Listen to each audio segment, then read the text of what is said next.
Kaligirang kasaysayan. Nagsimula ang panahon ng bagong lipunan noong ika-21 ng Setyembre 1972. Nagpatuloy pa rin ang Gawad Carlos Palanca sa pagbibigay ng patimpalak.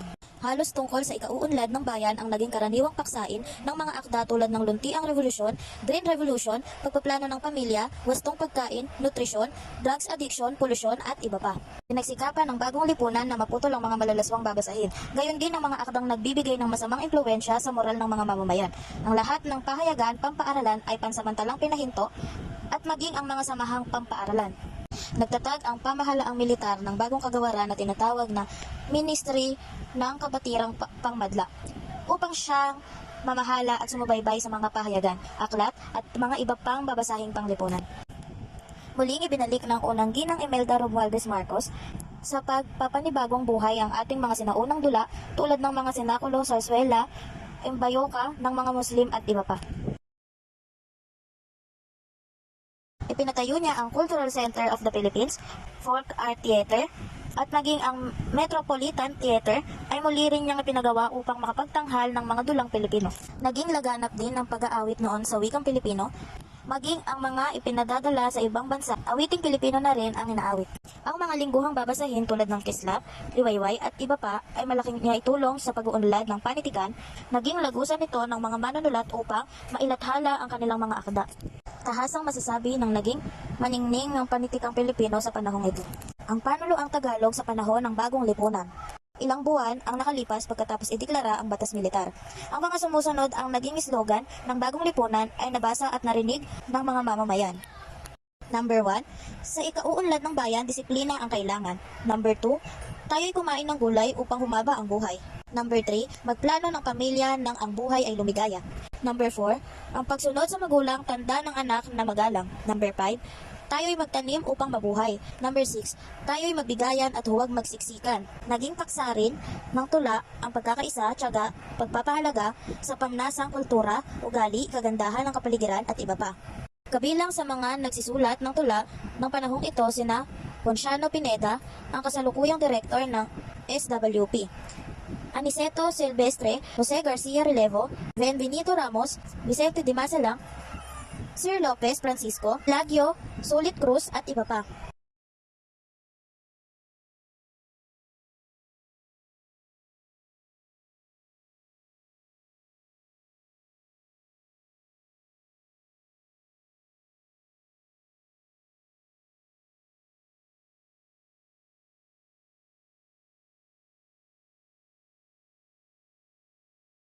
Awiting Pilipino sa panahon ng bagong lipunan.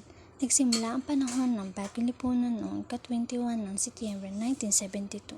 Nagpatuloy pa rin ang Gawad Carlos Palanca sa pagbibigay ng patimpalak. Naging laganap din ang pag-awit noon sa wikang Pilipino, maging ang mga ipinapadala sa ibang bansa ay awiting Pilipino rin ang inaawit.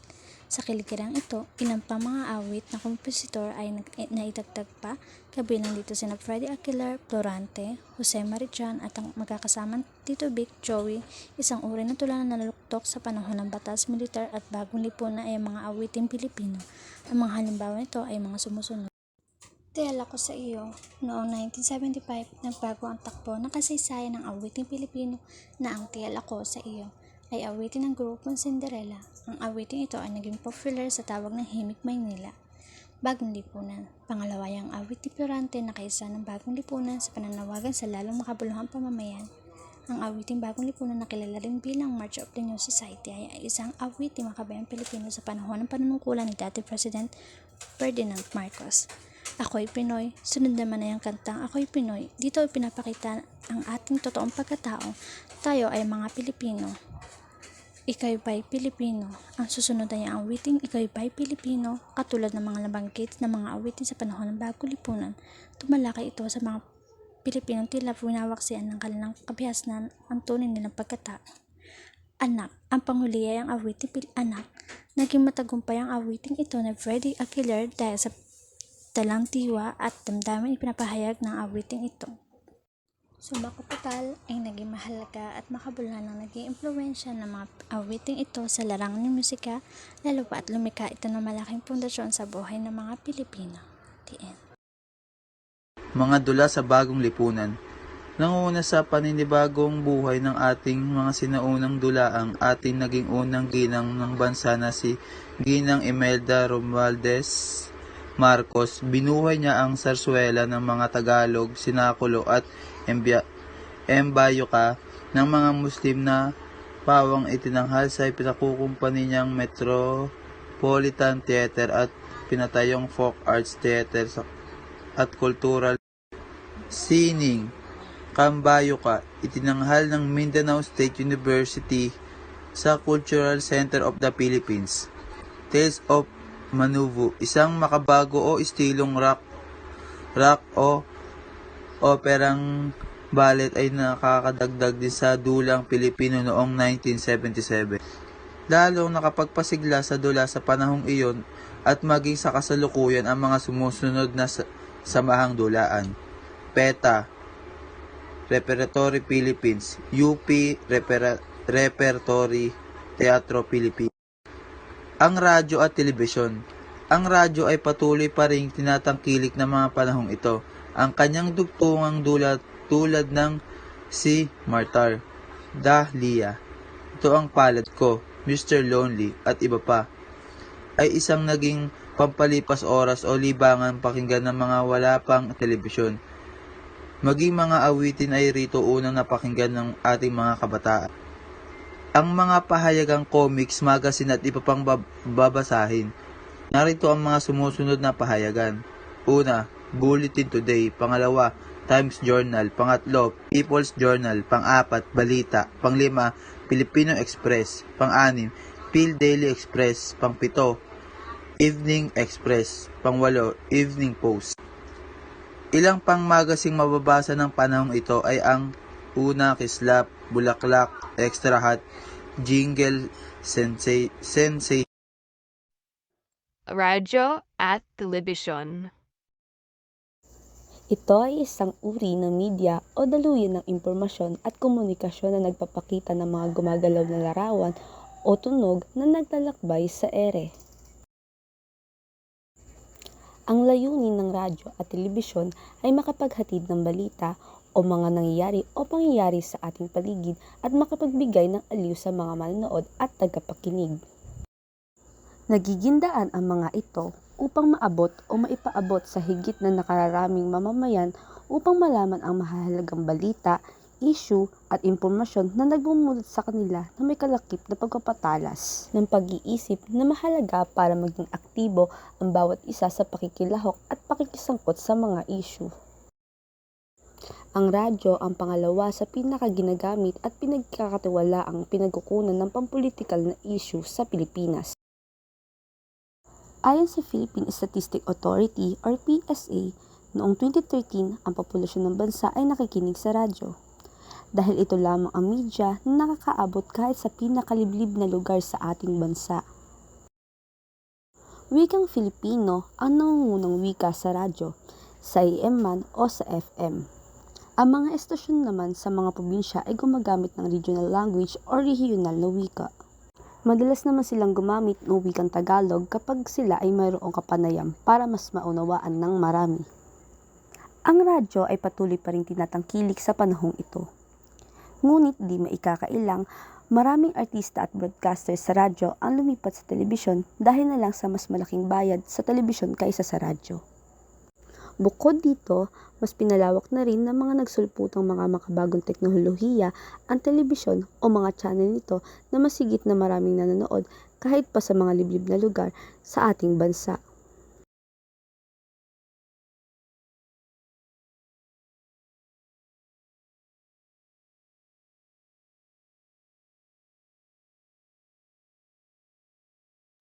Ang pahayagan, comics, magazine at iba pang babasahin.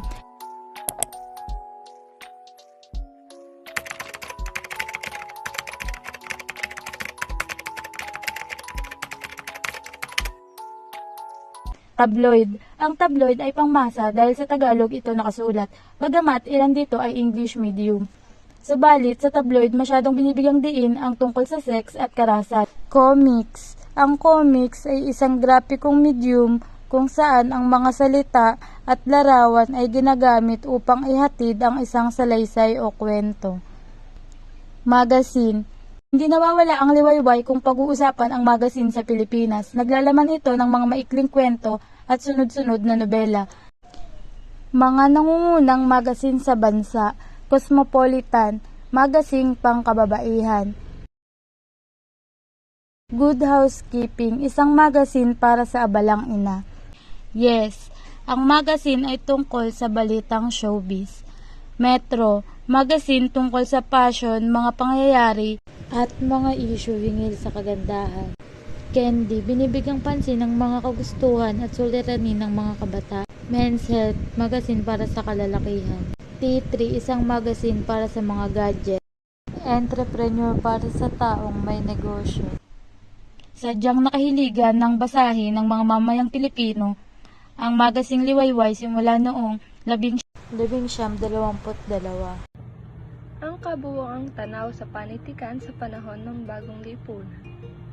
Sa pangkalahatan, ang mga saysay, awit, talumpati at tula ay may mga genre ng panitikang Pilipino na nag-udyok sa pagbuo ng bagong lipunan. Ang mga maikling kwento at dula sa panahong ito ay tulad ng mga nobela at dula noong panahong iyon. Naging pangkaraniwang paksain ng mga latalain sa unang bahagi noong 70s. Ang tatlong tunguhin ng bansa sa ilalim ng bagong lipunan. Ang mga ito ay nagtataguyod ng kaunlaran, pangkabuhayan, pagbabagong panlipunan at kailangan pangkultura ng bansa. Nagsimula ang panahon ng bagong lipunan noong Setyembre 21, 1972. Nagpatuloy pa rin ang kagawad Carlos Blanca sa pagbibigay talimpalak. Layunin ng Green Revolution ang pagplano ng pamilya, gustong pagkain, drug addiction, populasyon at iba pang paksa ay madalas na pinag-uusapan ng mga aktak tungkol sa pagpapaunlad ng bayan. Pinagsikapan ng bagong lipunan na pigilan ang malalaswang mga babasilin at mga akdang may masasamang epekto sa mga